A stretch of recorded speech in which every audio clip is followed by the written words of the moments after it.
WYMT Sports, your home for the Kentucky Wildcats and local high school sports.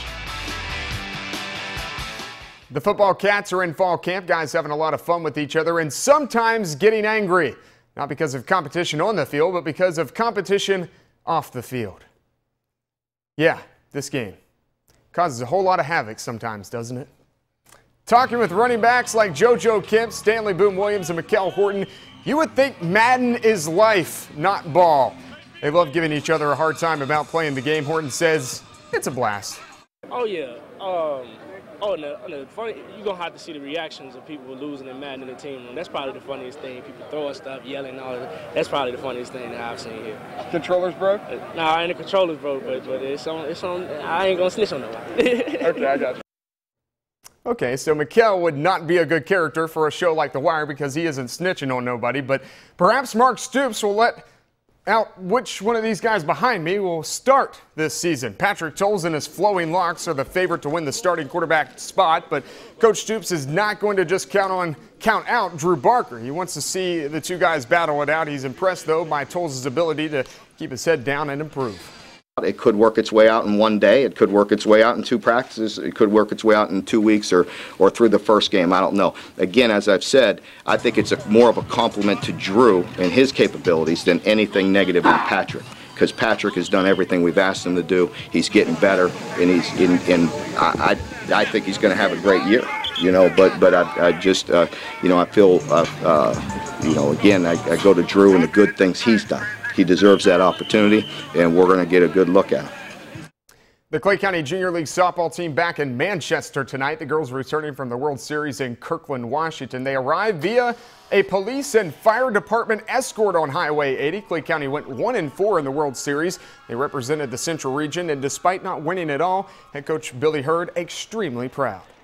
It was a once in a lifetime. It really was. It was awesome. I can't express the gratitude toward our small hometown. It seemed like it sort of puts us on the map. The girls played so hard, and everywhere we went, everybody commented on just how nice, how hard they played, and how well-mannered. They've really represented their town very well.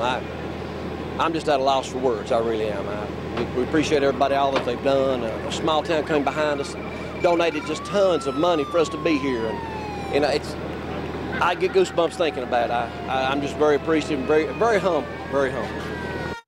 The Reds and D-backs playing a rubber match this afternoon in Phoenix, so let's go to Chase Field. We're going to pick it up in the top of the 7th. Reds down a run. Ivan DeJesus Jr. He goes deep to center. Eugenio Suarez rounds third. He's in. That ties the game at 3. This game goes to extras. Bottom 10, bases juice. Chris Onings at the plate. Oh, that's enough.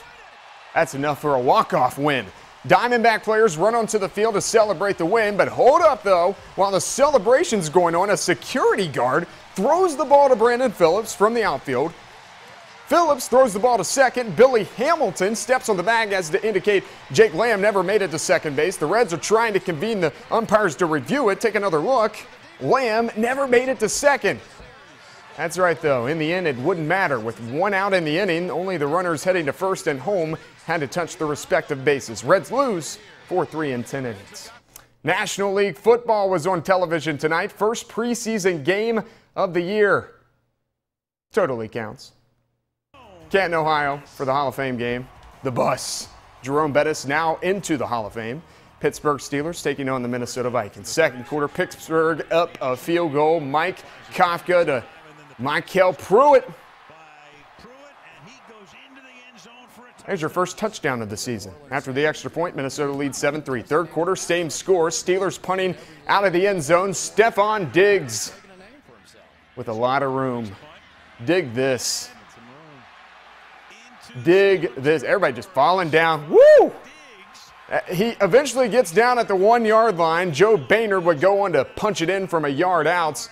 And the Minnesota Vikings win 14-3. Teddy Bridgewater, former Louisville Cardinal, completed 5 of 6 passes for 44 yards. So we finally have made it to football season, preseason, but like I said, it counts. I mean, We haven't had football for a while. It definitely counts, Jamie. I'm actually from Canton, Ohio, and when I moved here, everyone asks, where are you from? I say Canton. Everyone knows the Pro Football Hall of Fame. That's right. That's right. You got a good landmark there. Yeah, definitely. Good to see some video from my hometown here. We'll be right back after this.